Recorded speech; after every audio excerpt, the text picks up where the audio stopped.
Budget ఈ సంవత్సరం budget 10,820 కోట్లు.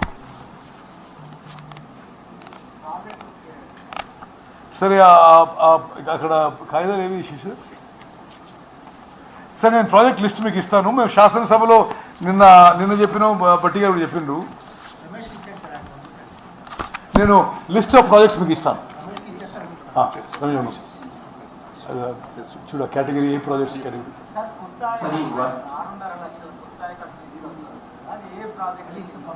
అది మీకు లిస్ట్ ఇచ్చిపోతుంది. రమేష్, అది category A projects, category B projects అని ఈరోజు మార్నింగ్ కూడా చర్చించడం జరిగింది. అది లిస్టు ప్రశాంత్ పాటిల్ గారు తెప్పించి విలేకరులకు ఇచ్చేసి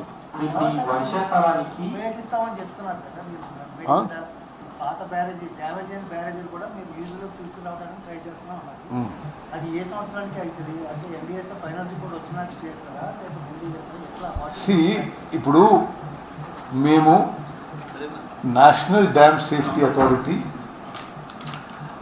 వాళ్ళని ఈ ప్రశ్న కూడా నేనే అడిగిన మొన్న పోయినప్పుడు. ఇది మేము ఎప్పటిలోగా ఈ ప్రాజెక్టులని ఉపయోగంలో తీసుకోవాలంటే మేము టెస్టింగ్ చేస్తున్నాము, అన్ని రకాల టెస్టింగ్ చేస్తున్నాము. టెస్టింగ్ చేసినాక మరి మీకు మా అభిప్రాయం తెలియజేస్తామని చెప్పండి. ఇంకొకటి మంత్రులకు ఏదో సంబంధాలు ఉన్నాయి అంటే సందీప్, 10 ఏళ్ల పాటు ఈ రాష్ట్రం వారు పరిపాలించి దోచుకొని మొత్తం పోలీస్ శాఖని వాళ్ళ చెప్పు చేతిలో పెట్టుకొని ఎవరో మంత్రులు పోయి చేసిందంటే అది ఎంత హాస్యాస్పదమైన మాటలు. అదేవిధంగా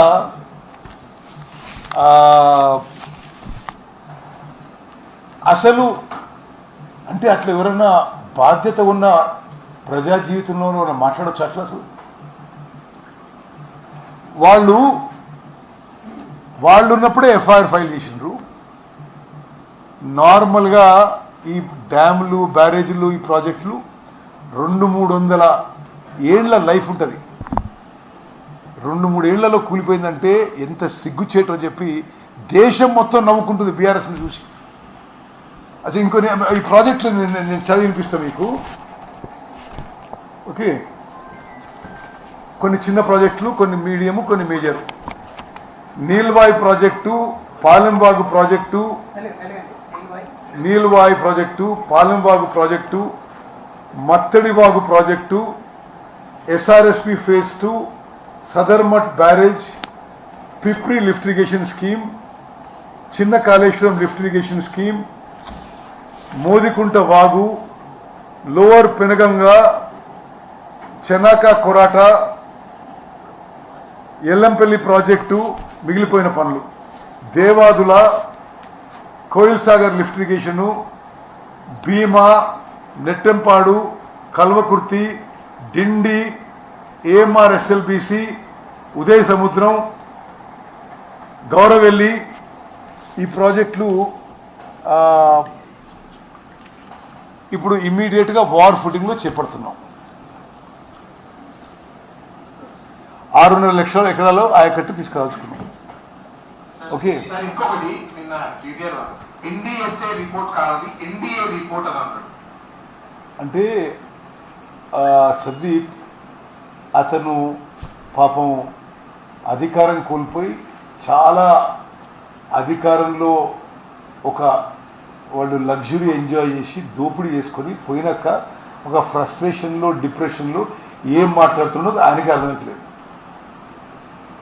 okay, national dam safety authority ఒక టెక్నికల్ బాడీ.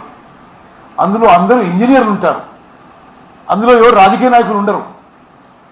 దాన్ని పట్టుకొని మీకు ఇష్టం వచ్చి మాట్లాడితే సరైనది కాదు.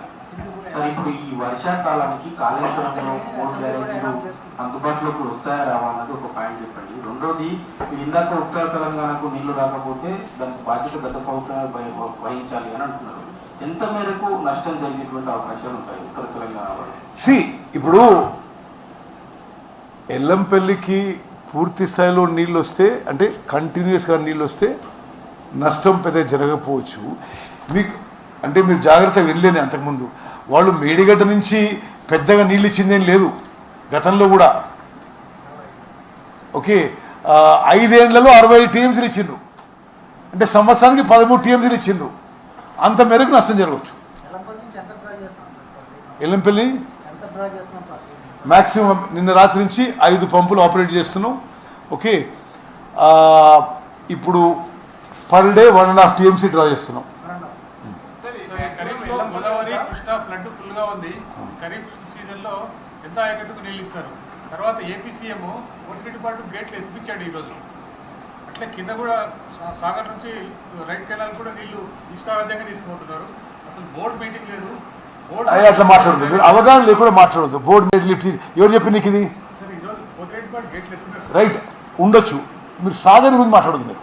ఓకే, మీకు తెలియకుంటే నేనేమంటున్నా, తప్పనిసరిగా మా హయాంలో ఉన్న విషయంలో మేము పద్ధతిగా ముందుకు పోతాము. ఓకే, నా పూర్తి నమ్మకం విశ్వాసం ఈసారి కృష్ణా బేసిన్లో గోదావరి బేసిన్లో సంపూర్ణ ఆయకట్టుకి నీళ్ళు వస్తాయని చెప్పి ఇప్పుడున్న ఇండికేషన్స్ ప్రకారం కానీ మెట్ డిపార్ట్మెంట్ యొక్క సూచనలు మారు పూర్తి స్థాయిలో ఆయకట్టుకి నీళ్ళు వస్తాయని చెప్పి మనం చేస్తాం.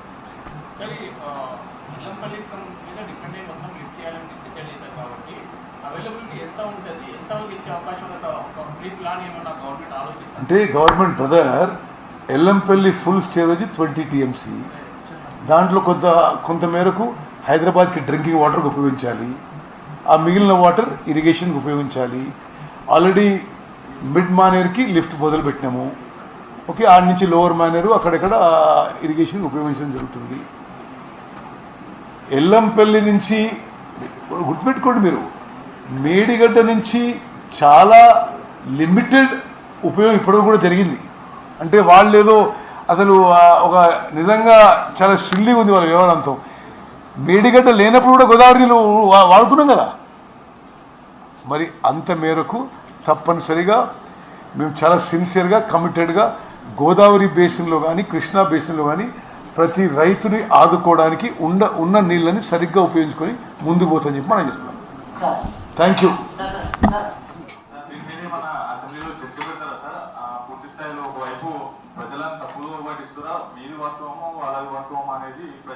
నీకేమనిపిస్తుంది బ్రదర్?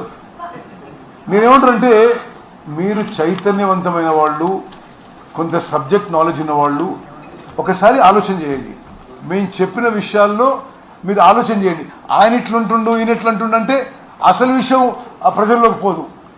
100% వాళ్ళ కక్కుర్తి వల్ల, వాళ్ళ అవగాహన లేకపోవడం వల్ల, వాళ్ళ తొందరపాటు వల్ల కాళేశ్వరం ప్రాజెక్ట్ కట్టడం కానీ కూడడం జరిగింది.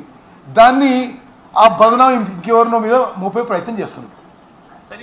కేటీఆర్ గారి దగ్గర ఏమైనా ఆధారాలు ఉంటే చంద్రఘోష్ కమిషన్కి ఇవ్వచ్చని ఏమైనా అడుగుతారా మీరు? వాళ్ళు ఇవ్వచ్చు కదా, మీరు కూడా చాలా మంచి పాయింట్ చెప్పిండు కేటీఆర్. నీకేమైనా ఆధారాలు ఉంటే ఈ మంత్రులు ఎవరో కుట్ర చేసినట్టు కదా, justice Ghosh commission of enquiry దగ్గర పోయి ఇవ్వమని చెప్పి డిమాండ్ చేస్తున్నాం.